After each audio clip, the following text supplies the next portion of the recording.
sabe? Certa vez alguém me perguntou, e o que vem pela frente? E eu respondi, o que vem pela frente? Eu não sei, só sei que Deus está comigo. E isso é tudo que eu preciso. A vida é assim, cheia de incertezas, de caminhos que não consigo enxergar, de respostas que ainda não tenho. Mas sabe de uma coisa? Deus já viu o amanhã.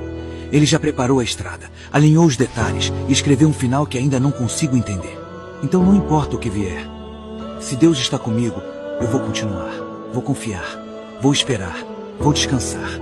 Porque no tempo certo, Ele vai me levar exatamente onde eu preciso estar.